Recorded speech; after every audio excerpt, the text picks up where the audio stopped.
The 2020 football season is less than a month away, we hope.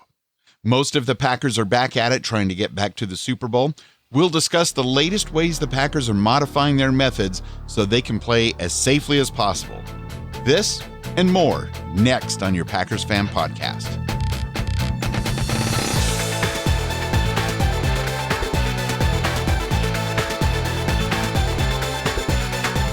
This is Scott Clark from the Gaming Outsider Podcast, and this is episode number 204. And I gotta say, I'm already over baseball. Bring on football. Back with you, I'm Wayne Henderson, and to me, this offseason feels like it's lasted at least 3 years already. It's so good to be back with you. On this edition, people are still talking about the whole Aaron Rodgers, Jordan Love non-situation. Also, no fans will be at Lambeau Field for those first two home games. Also, we're going to talk about whether or not we miss having Packers family night in preseason games. And with all the teams, are they going to be rusty as heck for the first month or so of the season? Also, if you'd like to check out more details, be sure to check out the episode show notes and timestamps, which can be found at PackersFanPodcast.com. And they're also in the details area of your podcast player. And before digging in, huge thanks are in order. You all did it again, and we appreciate it to no end. Thank you for all of your votes and sharing the recent nomination period of the 15th Annual People's Choice Podcast Awards. You made it happen. Your Packers Fan Podcast is a finalist in the sports category in this year's Podcast Awards, and this is for the fourth time. It couldn't have happened without you. Very, very true. Thank you so much to everybody that nominated us. The finalists are all now in the review and formal voting process by the panel of judges, some other podcasters, as well as some listeners. The winners will be announced on International Podcast Day, which is September 30th at podcastawards.com. So let's go ahead and jump right into it, Wayne. I want to talk about the pandemic because that's all we talk about on my podcast. We talk about it. The news, that's all they talk about. So why not here? Do you think it's that this whole pandemic situation has people still talking about the whole Aaron Rodgers, Jordan Love situation? Or is it just the media that they can't not stir up controversy even if there isn't any? What do you think? Personally, I think it's just the media. Every single season lately, they're finding some controversy. Is it Aaron Rodgers versus Matt LaFleur? Is there trouble in paradise? It's almost like they've got, thousands of paparazzi just trying to find that one little, nugget of photo that's going to turn things around. And, obviously Jordan Love is planned to be the heir apparent for Aaron Rodgers, but it's not going to be anytime soon. No, I mean, unless barring some unforeseen setback, knock on wood, something happens to him this season. But they've got to have something to talk about because sports is so weird this year. They're just grasping at straws and anything they can. The thing that I don't understand is why is Aaron Rodgers always at the center of all the controversy? Is there something we don't know about the guy that like he's a turd when he talks to new people or something? Because I don't see it. Granted, I see him in interviews and. I don't see him in the locker room like a lot, like some of the reporters may. So I don't know. I feel like they're seeing something that we're not. I don't know. It's very strange to me as well. Aaron Rodgers almost always, says the right things. Not to mention the fact that he did learn how things went down when he was in that position behind Brett Favre. And there was the controversy and, how Brett Favre may or may not have taken Aaron Rodgers under his wing. I think it's all just a bunch of nothing. And as long as Aaron Rodgers stays healthy, he's going to be our quarterback this season. He's not opting out, and he'll probably be our quarterback for the 2021 season as well. But, one season at a time. But wouldn't you say it's a great situation for Jordan Love either way, no matter what happens? Absolutely. I mean, he's under the tutelage of one of the best quarterbacks in history, and he's got a prime spot pretty much locked in. Whether something happens sooner or later, he's going to be playing for the Green Bay Packers, and he seems very happy to be there. So, yeah, he's absolutely in a great spot. Yeah, so I think the media just needs to try to find a way that they can leave it alone. Focus all the media stuff on, the whole Tom Brady, Bill Belichick thing. That's going to be interesting. Recently, in fact, it was just like about a week ago, the Packers made it official, unfortunately, there will not be any fans at the first 2 home games at Lambeau Field this year. And it's kind of understandable. You know, the first 2 home games, we're still trying to get this pandemic a little more under control. The bad part is, due to how our schedule lines up and we have that early bye week, even if we do end up being able to have some fans at the 3rd home game, that game is not until November 1st. Yeah, we're basically in winter season at that point. Yeah, that seems so weird that our 3rd home game is not till November 1st, and it's a rematch of week 1, Vikings at Packers. Let's bring it. Those guys are afraid of Lombardi trophies, so. The Packers have said that 80% of season ticket holders have opted out for buying tickets for this year's games. I thought that was a staggering number. I mean, why would you want to buy tickets for games that potentially aren't going to happen? I get it. Does that mean I could get those tickets? You know, I'm about 200,000 down the list or whatever. I think that mathematically it is possible, and you are kind of a math guy. I'm around 31,000 on that list, and I certainly can't buy season tickets this particular year, and it is a little bit iffy.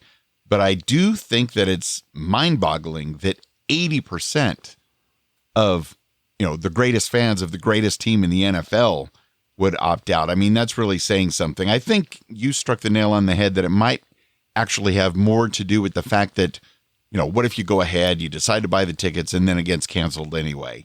I don't think it's that 80% of Packers fans are that nervous about going to games, because we've already heard that they're, even at the games that do have some fans, the Packers are only going to, have 10 to 12,000 people? Yeah, I don't think that COVID's going to keep Packers fans away from Lambeau Field. That's not at all what I'm saying. I think it's just they're more concerned about the game's not happening and then them shelling out these season tickets and not getting to go, and they basically donated their money. Me, if I somehow got in that magic number, I honestly don't know where I am. I am signed up for season tickets, but I could not tell you what number I'm at this point. But let me ask you this. Say your number came up this season and you had an opportunity to lock yourself in with those season tickets. Would you make it? Would you figure out a way to make it work? You know, that's a discussion I'll need to have with my wife. I don't need to have the discussion with my wife, because her answer would be 100% yes. Where do I sign? You are a little bit closer to Green Bay than I am. Yeah. Because I don't even know. Is your wife a fan? Oh, yeah. She would love to go. It's just a matter of finances versus the adventure of trying to have airplane travel during these times. Well, problem solved. You just moved to Wisconsin. Just tell my boss I'm going to telecommute my day job until the end of football season. Dude, then we could podcast in person. We You could know? actually sit at a table together and podcast like normal people. You are making a lot of great points. I will mention them to Deb if the number comes up. Plus 2 words, Wayne. Cheese curds. Yeah. And 2 sets of numbers. 1919. There you go. There you go. That's a win-win right there. Okay. I'm starting to feel a little more positive about the whole thing.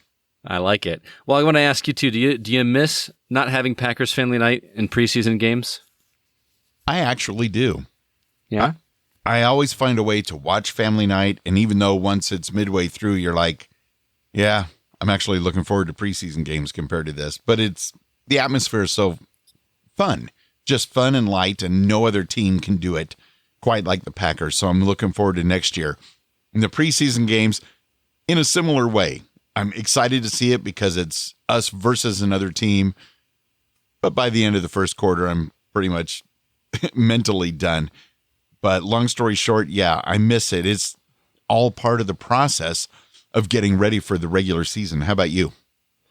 I got a confession to make. I've never watched Packers Family Night on television. I never have. Preseason games, I've occasionally watched a game just out of morbid curiosity to see how some of the new players or see how some of the B and C squad players look. But I don't sit down and watch it to enjoy it like I watch an actual season game. So for me, I'm not going to miss it too much. I mean, as geared up as I am for football, this season. After, I mean, you mentioned at the top of the show that it seems like it's been 3 years or whatever. It really hasn't been any longer yet. No. We still did. We finished the season. It's still the regular time. It's just that the first 2 games are not. We're not going to have that preseason, and we're not going to have fans in the stands, which as we've seen with baseball, can be done. It's a little weird.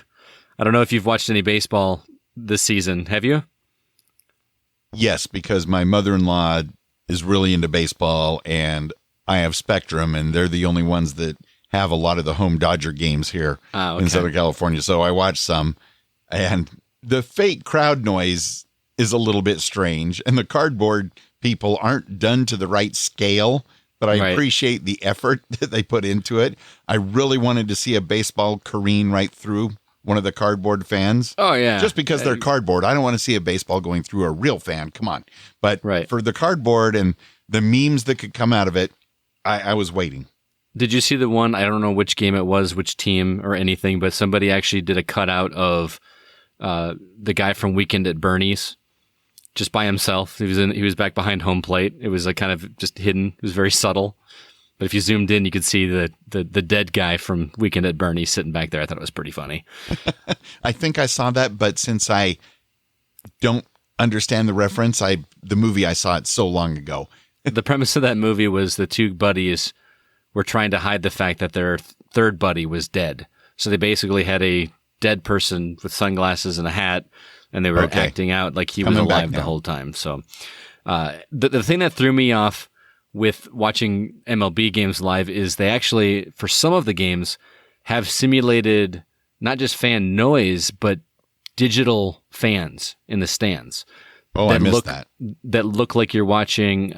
There's a Major League Baseball video game series called The Show on PlayStation, and it looks like you were playing that. Like it's all animated, full fans. Like when a foul ball hits or something, they make it look like the stadium is actually filled with fans.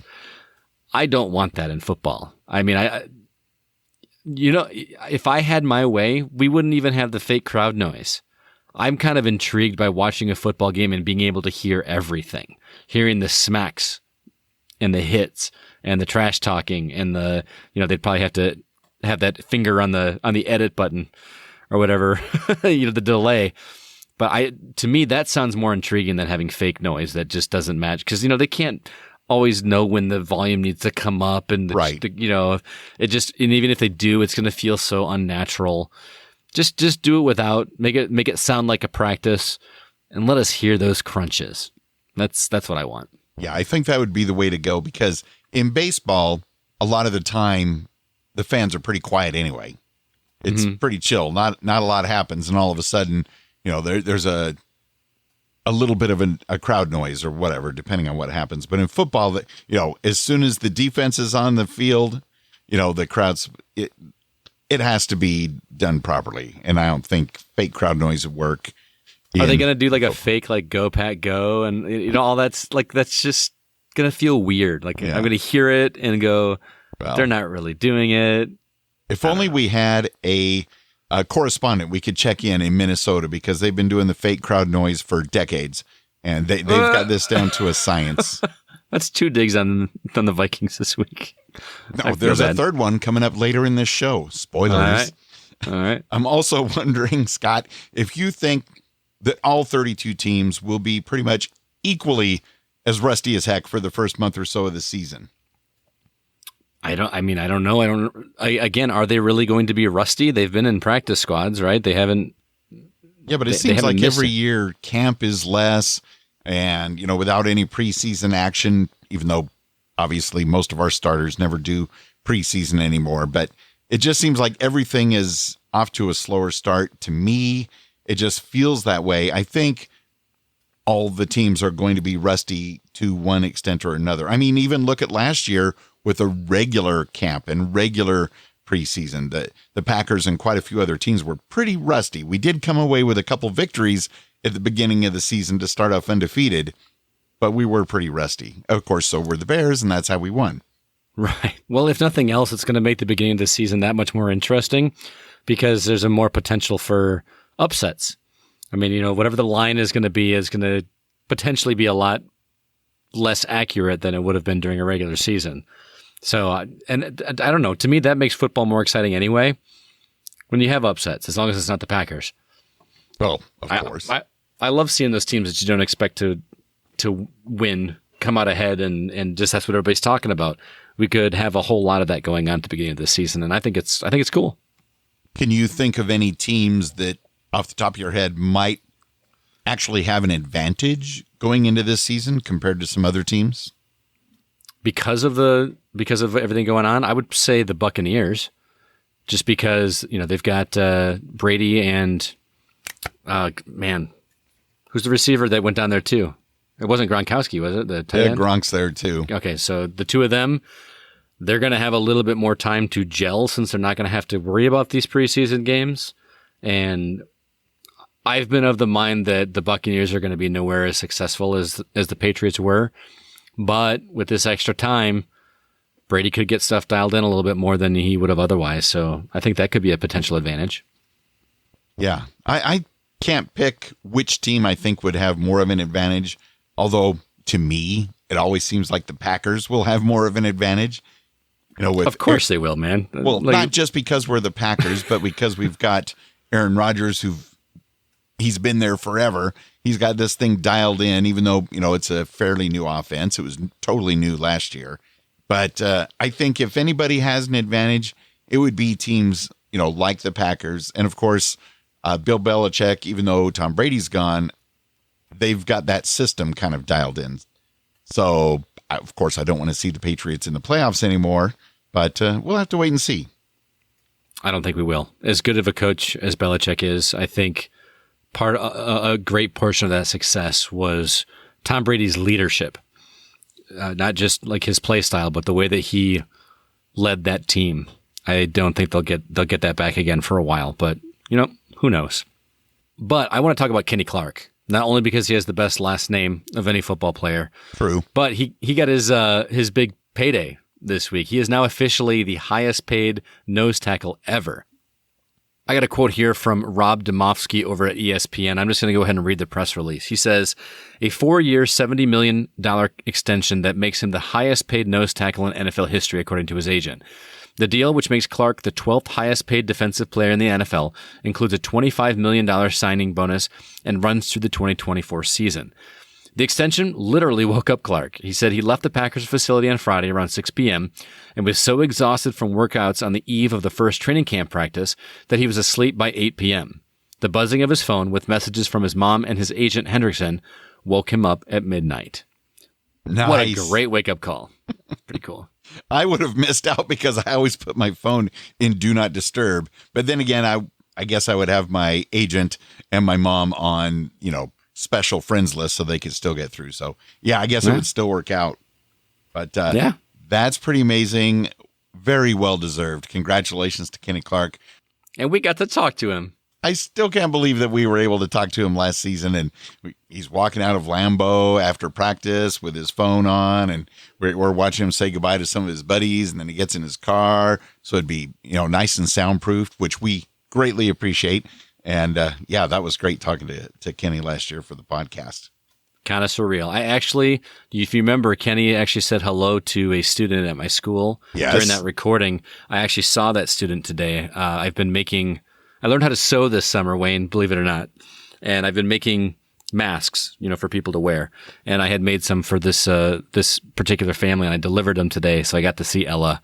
It's pretty cool because I haven't seen students a whole lot since the pandemic. But yeah, kind of cool. Nice. I got to see them today. You're the man of many talents, Scott. Many talents. Yeah, if I could just master any of them, I'd be golden. Well, one thing at a time. Yeah. Now, it wouldn't be a new episode of the Packers Fan Podcast without a listener voicemail from our buddy Andre in L.A. Go, Plaid, go! Go, Plaid, go! Hey, guys. Andre in L.A. has been a very, very, very long time, and the world is on fire. Hopefully everyone is safe and sound. To answer your question, how do I feel about football with no fans? It's super weird to watch it with basketball. So with football, I can only imagine it's going to be more weird, but I guess because they have more time, maybe they can figure it out a little bit better. But it's super weird. It doesn't feel like the energy level's there, but with basketball, I guess it's because they're jockeying for position. Sorry to talk basketball on a football podcast. But, yeah, the whole thing is weird. I hear you guys are up for an award. I hope you guys win. I haven't been able to see if they gave the results yet. I'm just looking forward to something other than Netflix and podcasts because I miss this podcast and I miss, regular sports. The whole thing is just weird. I'm rambling. Love you guys. Andre in LA. Miss you guys. Keep them coming. Everybody be safe. Wear a mask. How does he top that Go Pack Go every single episode? It just gets better and better. It's amazing. Thank you, Andre. So well done. And you hit it right on the head. It's been a very, very, very, very long time. Mm-hmm. I haven't watched basketball. I'm not a huge basketball fan myself, but I don't know. I feel like when I have watched basketball, I don't notice the crowd noise as much as I do in football and baseball. But again, that may just be my limited exposure. But yeah, the energy will be there, but I think it'll make it feel more real if there's just no crowd noise. I just feel like it'll feel like you're actually watching football. Interesting. I'd rather have that. And I could see without the the real crowd noise, that basketball might lack a little bit of energy. But then again, now that their playoffs are starting, maybe it'll pick right up now that they've got it down into a groove. The baseball, I never notice energy really either way, so that's due to my limited knowledge and experience. I did watch. The energy is so few and far between in baseball. That's why, man. I'm waiting for something to happen. Yeah. I did watch a couple of hockey games, and they had a fair amount of energy. It seemed like the energy was pretty much the same. The fights were the same, which I thought, wow, this is interesting. We're in the pandemic, social distancing, but the fights, they were spot on. So they're underway. And that's cool. Much like Andre, yes, we are looking forward to sports. Andre also commented on Instagram saying that he can't wait for the documentary on the 2020 season. He's saying it will be phenomenal. Especially with the Packers hoisting the Lombardi Trophy.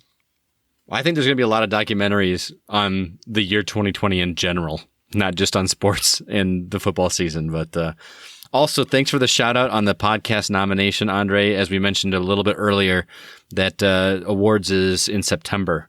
So stay tuned for that. The winners have not been announced. But if you're looking for other podcasts to listen to in the meantime and you miss this sultry voice, you can check out the Gaming Outsider podcast where we talk about video games every week. Still going strong, man. We'd love to have you over there. So check it out. Yeah, you guys have been as regular as ever during this pandemic. Special Patreon episodes and everything. We're trying, man. Me being on summer break makes it a little bit easier to keep up. And I've got an amazing team over there. Nate Lucas is our producer. And he is just kicking butt and taking over those responsibilities. And Spencer does our Patreon stuff. So those guys have really been helping me keep things going. Very, very cool.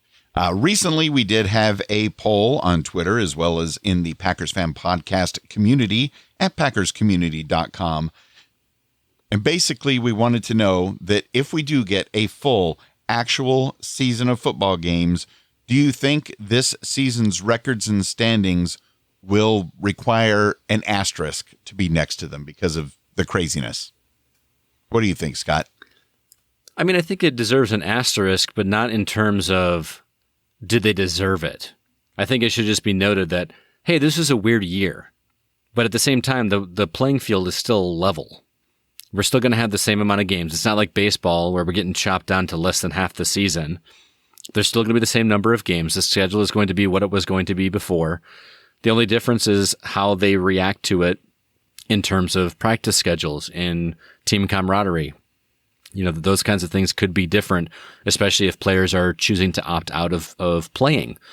That can be a factor as well, but that's how teams handle situations. Obviously, teams aren't used to handling situations quite like a global pandemic, but situations pop up all the time that cause players to not be available or to get arrested or whatever comes up that are making some star players not able to compete happen. So I think it deserves an asterisk, but not not one that's going to make someone say, well, they won the season, but unless the Patriots win, then I'll say it deserves an asterisk. Oh, heck yeah. 3 asterisks right there. A few of their Super Bowl victories need asterisks already, but I digress.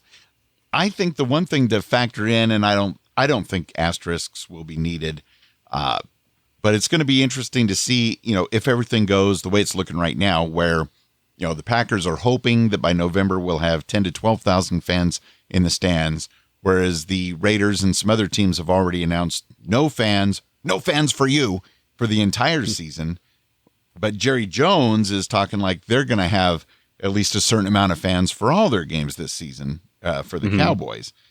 And they need just about every fan they can get right now. So it's going to be interesting to see how, some teams, if that gives them more of an advantage or not. But as far as the listeners that voted, 67% said no asterisk. Every team is dealing with this same stuff. But 33% said yes, this 2020 season is just going to be too weird. And like you said, Scott, just because of its weirdness, give it an asterisk. Fair enough. Also heard from Sir Troy. He checked in to make us aware of this new USA Today article that we will link to in the show notes at PackersFanPodcast.com. And basically just some of the highlights. The article says 7 things to know from the Packers' first training camp practice. And just some of the highlights. One of the obvious ones, just looking at the photos, rookie running back A.J. Dillon sure looks the part. Did you see those photos? Oh my goodness, the size of that dude's calves are insane. I think the meme that I saw was a picture of Kenny Clark that said, how I wish I looked, or how I think I look, and then, or no, it was the other way around. AJ Dillon was like, how I think I look, and then how I actually look, and it shows Kenny Clark. I don't know, it was something like that. It was really funny, and he just looks like a powerhouse. It's insane. I think somebody was taking advantage of Eddie Lacy's later years. I think it was Eddie Lacy on one side versus AJ. Oh, is that Dillon. what it was? Okay. There could be memes for every occasion, but yeah, I know we've already got some great running backs, and some people are still poo-pooing the fact that we took a running back, but there's no way we could skip over this guy with him being available when we had that pick. Yeah, if we could be a running team, I would just be super, super happy, especially with the question marks around the quarterback position right now. Well, how long is Rodgers going to last? How is Love going to do? Remember, in the Lombardi era, we were a running team, and we won 5 championships in 6 years. Mm-hmm. Very true. We also got to see a first look at Jordan Love. I got to tell you, he looks like a natural. I'm not unhappy with that pick. Did you buy your number 10 jersey yet? Not yet. A lot of it is because I have a Kenny Clark jersey, and it's just like my go-to now, just for obvious reasons. But that's what I wear to every game, hands down. So, also, looks like there's going to be some competition at the right guard and right tackle positions. That's what's talked about in that article too. So, be sure to check that one out. Like Wayne said, it is in the show notes. Want to go ahead and move on to emails, though. We got one from Steven. He says, Wayne and Scott, go Pack Go and go Culvers Go. Checking in from Palace Park, Illinois, home of the rival Chicago Bears who, well, I imagine it will be weird to see Lambeau Field empty for the first 2 games, but when you think about that, it's a normal in sports right now, as NHL is currently in the bubble in 2 hub cities in Canada, Edmonton and Toronto. Also, the NBA is currently in their bubble in Florida, etc., etc. Right now, all these sports are being played with no fans in the stands, where at the most, they are piping in fake crowd noises. So we'll be waiting to see when Wayne will come to town for Scott to pay off their Culver's bet, and then maybe over the border into Indiana for a candy shopping spree at Albanese. If you want to really get hungry, look at everything at culvers.com and albanesecandy.com. Again, we are not sponsored by either of those companies, but throw that in there. He goes on to finish up saying, Scott, have you made any Culver's trips lately? And are dining rooms back open, or is it only the drive-thru? And do you get your meal and eat it in the parking lot and then go back through and get the frozen custard? Or do you get it all at once and start eating dessert first, as I'm sure that custard melts fast? Those are great questions, because those are the kind of things we need to know, especially not having a Culver's here in California yet. Well, they do have the dining room areas open here, as in addition to drive-thrus, and they actually have it set up at Culver's so that when you place your order, You can place your custard order with your main order, but they give you a separate receipt for not a separate receipt, but they give you like a little ticket that you can hold on to, so they don't make the ice cream dish for you on the spot. And then when your meal is done, you go back up and hand them the ticket, and then they make your dessert for you and serve it to you. Now, if you're going through the drive-thru, that's obviously not a possibility. But in the dining room, dining room's a way to go, because Culver's also has really great root beer, their own branded root beer that getting it from the tap is really good. So it's always best to go in the store if you can. Okay, so I need to add that to my list for someday when everybody's allowed to hang out and, I can get my Culver's meal watching you purchase it while wearing a Henderson jersey. Yeah, for sure. Which kind of reminds me that you and I, and if Troy is able to make it to any of the episodes this season, we all three need to come up with some wagers of sorts for this season. Something new and exciting. Yeah, definitely. We did the Culver's thing. We got to come up with something better. So I got to finish up Steven's email, though. He says, "Hey, Wayne, party on. It's Wayne's World. Is Scott playing the part of Garth?" Let's see if that works. Party on, Scott. A party on, Wayne. It works. Works. Okay, I'm going to check sign out for now. But as always, go Pack Go, Stephen W. Also got an email from Caleb saying, "Hey, Wayne and Scott, this is Caleb. Oh, and Kathy and Roy Fisher. They're in Green Bay, Wisconsin. All I can say is it's going to be crazy for the first 2 games of the Green Bay Packers season. They're not going to have the fans there, not to mention all the bars and hotels that are going to have less revenue due to the pandemic." And yeah, Scott, out of all the cities in the NFL, the one disadvantage to the Packers being in the smallest city is the fact that Green Bay and Appleton and other nearby cities they rely on it. Yes. I don't know what they're going to do. We've got to find a way to get this thing under control so that by that November 1st home game, we can at least get some fans there. Mm-hmm. Socially distant outdoor seating. That's what's going to have to be. It's going to have to be. Caleb continues, "Either way, we can't wait for the season to start. And go Pack Go. We hope we can dominate the NFC North just like last year. So go Pack Go. Bleed green and gold till dead and cold. Caleb, Kathy, and Roy Fisher." Thanks so much, Caleb, Kathy, and Roy. Really appreciate the email. And everybody else out there, if you'd like to join the Packers fan Facebook community and be part of the conversations, head over to packerscommunity.com as we stay safe while counting the days until September. Which are not very many. 27 days till the football game as of tonight's recording. The only thing I can think of really in the general NFL chatter at this point, though I'm sure some stuff's going to crop up, want to know, who do you think is going to win more games this year? Tom Brady and the Buccaneers or Bill Belichick with Cam Newton? And listeners, you can always call us as well at 920-3PACK-GO. Again, that's 920-3PACK-GO.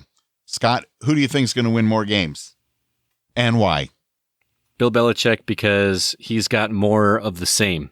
Sure, he doesn't have Brady. He doesn't have Gronkowski, but he's comfortable there. I think that Brady and Gronkowski and the Bucs are going to struggle a little bit more because it's going to take a while for him to gel with that team from a leadership standpoint. But Belichick's been a leader over there for forever. So even though 2 of his star players are gone, I think that he's still going to be more successful. And even though during the draft, Belichick did have his dog take over for a couple of the picks there. Yeah, I'm going to agree with you on this one. I hear a lot of people saying, oh, absolutely, Tom Brady, the GOAT, whatever. And, it's hard to argue, though. And it's hard to argue that. Yes, oh, yes, it is. And Gronkowski, who, I hope he stays healthy, but he hasn't shown the ability to do so for a full season. A lot of people, though, are saying that, oh, no, there's no way that Brady's going to win twice as many games as Belichick. And no, I don't think so. I think Belichick and Cam Newton are going to win a lot more games than Tom Brady. You got to remember, too, Brady and Gronkowski are getting up there, man. I mean, Cam Newton's no spring chicken either, but they're pushing those numbers, man, in terms of age. They're going to run out of gas. Agreed. And right on schedule, several NFL analysts on television and radio are touting how much better the Vikings will be this year. They are true contenders. These people always forget that Minnesota hasn't ever won a Super Bowl, and they're certainly not going to win one this year. I don't know how and why everybody jumps on the Vikings train every year when there's zero to show for it ever. They do the same thing for the Browns, though, too. Let's be honest. I mean, they've got to win one at some point, and I think a lot of analysts just want to be like the ones that called it. No. Oh yeah, the Vikings are going to be the ones to be competitive this season. Well, let me say this right now. I think the Cleveland Browns are going to win a Super Bowl before the Minnesota Vikings do. I mean, I would say that as well. I would agree. See? Okay. That was easy. But I'm not being as critical. I mean, I think that, everything's relative, right? And Minnesota, it's not like they're just a complete pushover. They just didn't win enough games. I mean, everybody has a chance. It's just a matter of how that team is managed and how they play. Anything could happen any given Sunday, right? But I don't think it'll happen either. No. All right, well, let's go ahead and move on. I know I already pimped myself, but I want to remind you guys, if you do love to play video games as much as I do, please be sure to check out my other podcast, The Gaming Outsider, which can be heard at the same places you listen to this very show. This week, we're discussing demos of video games. You remember back in the day when they had those little demo discs that used to come in magazines? You could go play the games. They don't do that anymore. So we're talking about why we miss them and some of our favorite memories of trying out games before purchasing. If you'd like to check that out, our website is thegamingoutsider.com. And also, we are selling masks. They are video game related masks, hand sewn by yours truly. And every dollar that we raise for that is not going into any of our pockets. It is going towards our next video game convention, R2V2. So that is why we are raising money. And one of these days, conventions can start happening again. I can't wait. Yes. Well, unfortunately, it's not going to happen this year. It's not official. Sorry, Scott. I guess I'm officially announcing it here. R2V2 2020 is not happening. But we're looking forward to 2021. Our guests have all agreed to come back the following year. So we're trying to do all we can to supplement that income by keeping everybody safe with hand-sewn masks. I've got some Green Bay Packer ones in there as well, too. So some nice ones and some Pokemon-looking things and other great stuff. Yeah. Be sure to check out that linked off of thegamingoutsider.com. And as far as me, I don't have any other podcasts going on because, as you know, all TV production has been shut down for a while. Who knows when we'll get the next full season of Doctor Who or if we're going to get another season of Castle Rock, my other two podcasts. In the meantime, though, they did finish filming the Christmas or New Year's episode of Doctor Who before the pandemic hit. So I will have one standalone episode of my Don't Blink podcast for Doctor Who in just about 5 months from now.